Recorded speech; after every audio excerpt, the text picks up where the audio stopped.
झारखंड में राज्यसभा की 2 सीटों पर 18 जून को चुनाव है। शिबू सोरेन के निधन और बीजेपी सांसद दीपक प्रकाश के कार्यकाल पूरा होने की वजह से खाली हुई 2 सीटों के लिए नामांकन के आखिरी दिन 3 नामांकन हुए। पहला नामांकन जेएमएम कैंडिडेट और राज्य के पूर्व शिक्षा मंत्री बैजनाथ राम का था। बैजनाथ राम ने असेंबली में मुख्यमंत्री हेमंत सोरेन, एआईसीसी ऑब्जर्वर भूपेश बघेल, निरसा विधायक अरूप चटर्जी और बाकी लोगों की मौजूदगी में विधानसभा सचिव रंजीत कुमार को अपना पर्चा सौंपा।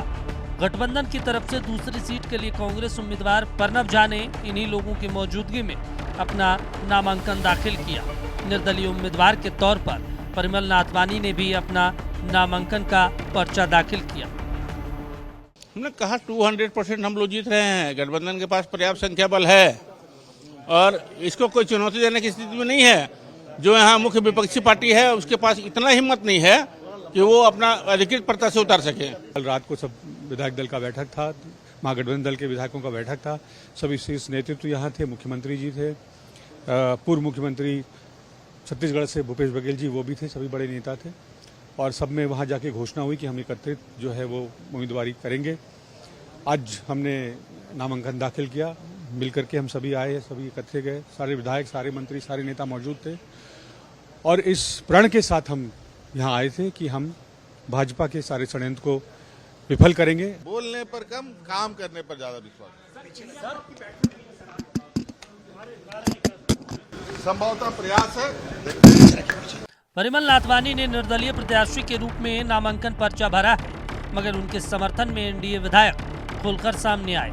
नामांकन के दौरान मुख्य सचेतक नवीन जायसवाल, विधायक सीपी सिंह रिटर्निंग ऑफिसर के कक्ष में मौजूद थे। नॉमिनेशन के बाद नेता प्रतिपक्ष बाबूलाल मरांडी के कक्ष में एनडीए विधायकों के साथ परिमल नाथवानी ने बैठक की और उनसे सहयोग मांगा। तो मेरे लिए कोई नई एरिया नहीं है और मैंने जो काम किया है झारखंड में ये आपको सबको परिचित है।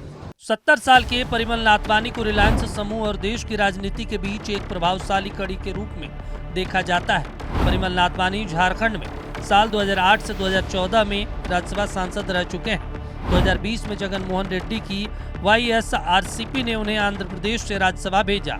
इस बार फिर उन्होंने झारखंड का रुख किया है और निर्दलीय उम्मीदवार के रूप में चुनावी मैदान में है। राजनीतिक सूत्रों के मुताबिक बीजेपी ने अपना आधिकारिक उम्मीदवार नहीं उतारने का फैसला किया है और नाथवानी को समर्थन देने की रणनीति बनाई। अगर उनके पास मनोबल था तो अधिकृत प्रत्याशी के रूप में उतारे होते। ये हिम्मत बीजेपी ने नहीं किया, उनके पास हिम्मत नहीं है, क्योंकि एक तो भ्रष्टाचार की बात करते हैं, लेकिन भ्रष्टाचार की शुरुआत के लिए उनके ही कुछ सदस्य आज उनके पीछे घूम रहे हैं। भैया, विधायक इंसान होता है, घोड़ा थोड़ी है। कल्पना करना बेकार है और खासकर गठबंधन में भाजपा के पास तो आंकड़े नहीं है, उन लोगों ने उतारा है, मतलब समर्थन दिया है। इसीलिए तो उनकी हिम्मत नहीं हुई कि अधिकृत प्रत्याशी उतारे। अब किसी के पिछलगू बन के जा रहे हैं तो अलग बात है।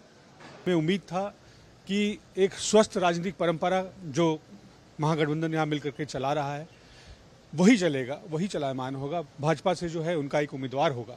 उन्होंने एक पर्चा भी खरीदा था, लेकिन बड़े दुख की बात है कि बड़ी बड़ी बातें करने वाले उम्मीदवारी लेकर भी आए तो एक धनपशु को लेकर के आए और वो अपने धन से बिरसा मुंडा की भूमि को चुनौती देने की कोशिश कर रहे हैं, यहाँ की राजनीति को मैली करने की कोशिश कर रहे हैं। मुझे पूरा विश्वास है कि यहाँ के लोग, यहाँ के नेता, यहाँ के विधायक उनको मुंहतोड़ जवाब देंगे। एक बात मैं बता दूं, गौरव वल्लभ ने भारतीय जनता पार्टी का नॉमिनेशन पेपर खरीदा, जबकि उन्होंने जब उनका और आज वो नहीं और उन्होंने भारतीय जनता पार्टी के सिंबल पे उन्होंने पेपर खरीदा था। उसके बाद वो गायब हो जाते हैं। परिमल नाथवानी जी आते हैं और भारतीय जनता पार्टी सपोर्ट करती है। ये स्पष्ट है कि Bharatiya Janata party horse trading को बढ़ावा दे रही है और यहाँ पुनः झारखंड को शर्मसार करने की दिशा में वो पूरी कदम बढ़ाए हुए हैं। झारखंड में एक सीट जीतने के लिए 28 विधायकों के समर्थन की आवश्यकता है। महागठबंधन के पास कुल 56 विधायक हैं, जो दोनों सीटों जीतने के लिए पर्याप्त है।